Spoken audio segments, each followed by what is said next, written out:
Hey guys, Toast here. Battlefield 1 is just around the corner, and with all the hype I wanted to go back and play some Battlefield 4 to see if it was still alive and worth playing. For those of you who haven't played Battlefield 4, is it worth dropping a little bit of money to pick up? Well, from my recent experience and based on the current stats, I would say that the answer for me would be a resounding yes. Had you asked me this question when the game first came out, despite the high player count, you would have gotten a very different answer. The hit detection was atrocious, the lag was real, and I mean really real. Horrid rubber banding, massive spikes, teleports, and these two factors combined to make the game beyond frustrating for most play sessions. Hell, these issues weren't really ironed out for months after the game's release, and players were furious about it. Now, however, it's like a completely different game, and honestly a game that's really fun and worth a purchase if you've never played it and want to get in on some Battlefield practice before jumping into Battlefield 1 when it releases. The beauty of picking up Battlefield 4 now is that you can get the base game along with all of the DLC, and there is a lot of it, for a really reasonable price. I've seen the premium edition, which has all of the content released, for around $40, and while that might seem high for a 2-year-old game, consider that the game has a ton of content at that price point and is still pretty active for a game of that age. In fact, when looking at the recent number of players for Battlefield 4 over the past 30 days, there hasn't been a day with less than 120,000 players. While that may not necessarily be concurrent, that's still a pretty hefty number of players for a multiplayer game that's a couple years old. The one thing I would mention based on these stats, and this shouldn't necessarily deter you from purchasing it, but you should certainly consider it when weighing a purchase, is that the number of players on Xbox 360 is particularly low.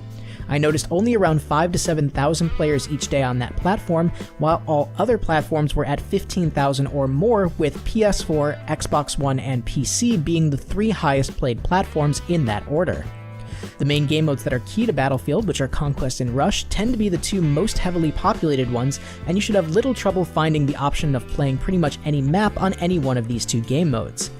Game modes like Team Deathmatch, Domination, and Obliteration are also present, and you can usually find servers to play on during peak times for those game modes as well. Now, you can occasionally find servers playing some of the less popular game modes like Chain Link or Squad Deathmatch, but they're few and far between. So if you're looking to purchase the game specifically for these less popular game modes, then I might say to take that into consideration when thinking about the purchase, lest you end up being disappointed when you try to play those game modes and have difficulties finding servers. The game is still extremely smooth, and the variety of weapons and gadgets to play with is extensive. The amount of content added in the DLC allows even those who've played the base game the opportunity to try out a bunch of fun new toys should they decide to jump in and get the DLC now. One thing that I would mention is that a lot of the players who are still playing this game have been doing so for some time, or perhaps even since launch. Many of them have all the weapons and gadgets unlocked and can and will use them against you.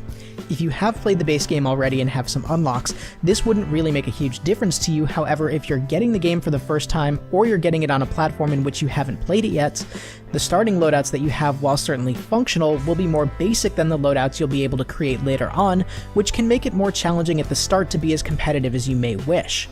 Don't be discouraged, as it only takes a couple hours of play to start to unlock some of the more widely used and better weapons in the game, and you also have the option of playing the campaign, which gives you some multiplayer unlocks as well. Keep pushing through the first couple hours, and if you're having a bit of difficulty being competitive, know that you'll shortly have some better options to allow you to hold your own. At the end of the day, it's up to you what you want to do with your money, but if you're interested in playing Battlefield 4 and want to know if it's worth the price of entry 2 years after its release, well, this guy would tell you to go for it. Video games are about having fun, and if a 2-year-old game can still give you a lot of fun at a reasonable price, well, why the hell not? But that's going to do it for today's video. I hope you guys enjoyed. If you still play Battlefield 4, are you still finding it as enjoyable as you did when you first got it? And if you haven't gotten it yet, do you think you might get it before the Battlefield 1 release? Let me know in the comments. If you liked the video, please leave a like, and if you want to see more content, please subscribe. Thank you guys so much for watching. This is Toast, and I'll talk to you soon.